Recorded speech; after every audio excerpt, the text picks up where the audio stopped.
Good morning, everybody. Have you stressed enough? Yes.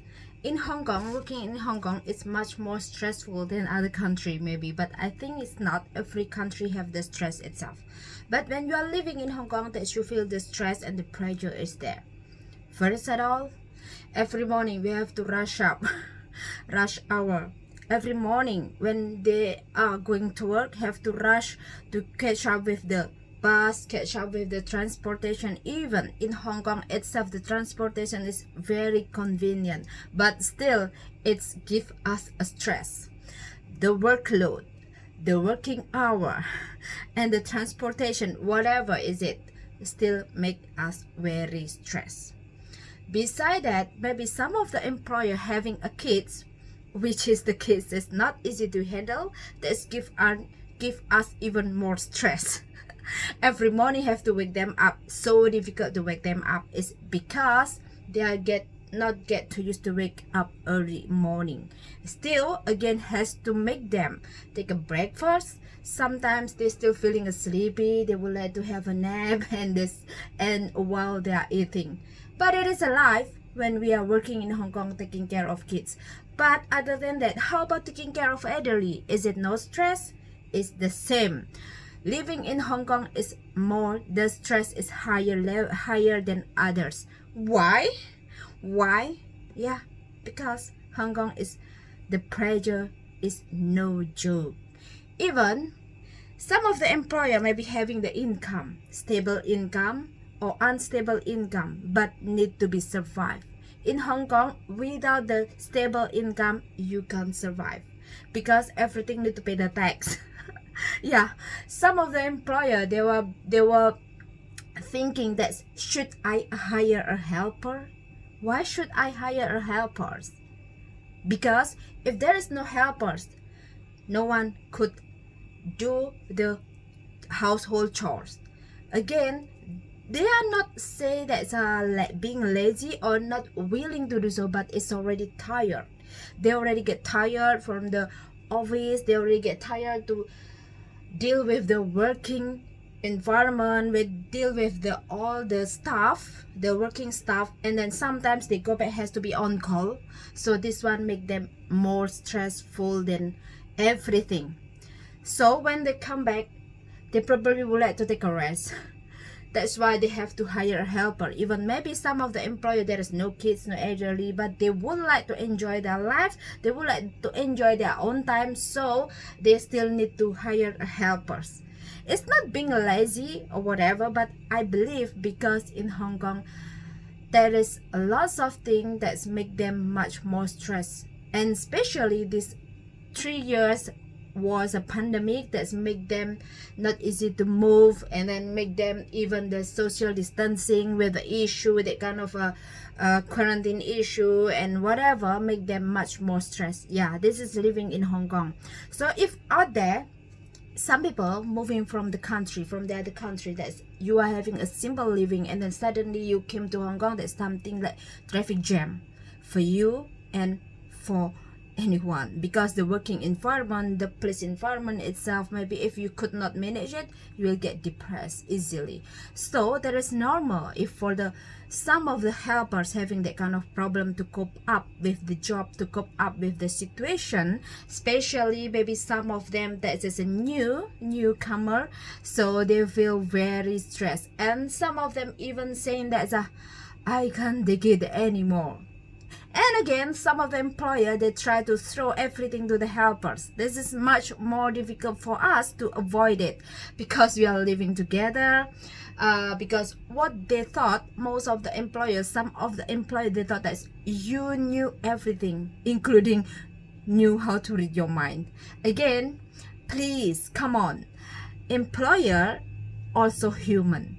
Helper also human. If we can't talk each other, or we can't sit down each other and having a discuss, there is nothing could be solved. But if you assume that your helpers knows everything, you should to tell on behalf from the start she entered your house. So to avoid misunderstanding and miscommunication, you should do it earlier, or you should do it in advance before you hire your helper within the interview session. Either you use the online interview or you are direct face-to-face interview. It's depend on your convenience.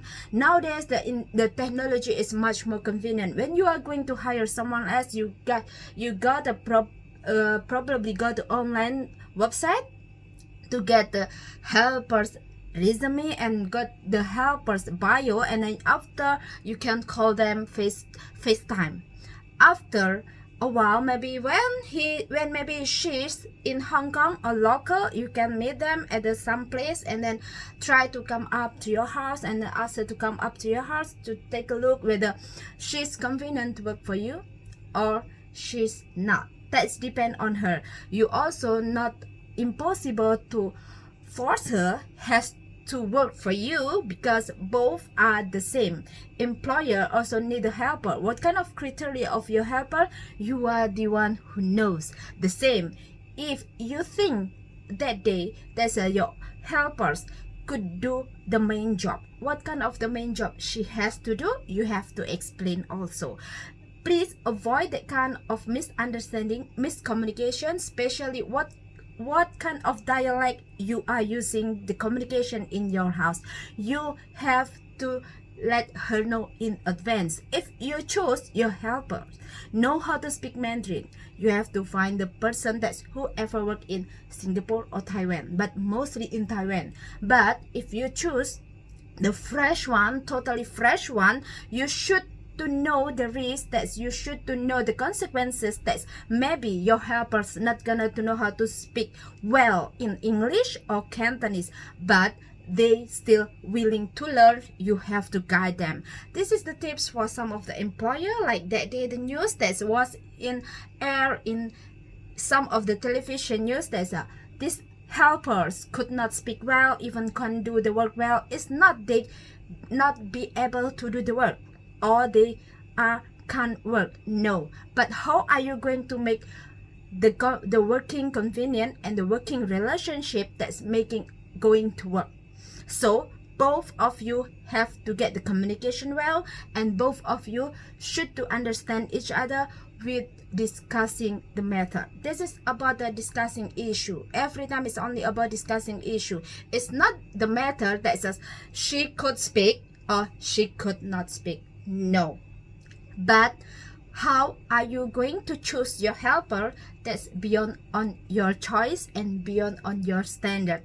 If you lower your standards, that since you know we are either Indonesian or Filipino helpers, that's the matter of the language matter, that's the language barrier, that you should to know that we are mostly are not Chinese speaking, and we are not knowing how to speak Cantonese well at the tone, beyond on the tone like you expected for. It's the same like employer itself also. Some of the employer could not speak English well too. Even yes, maybe they could speak, but it's not that well, it's not that good enough the level. We also still try to understand it.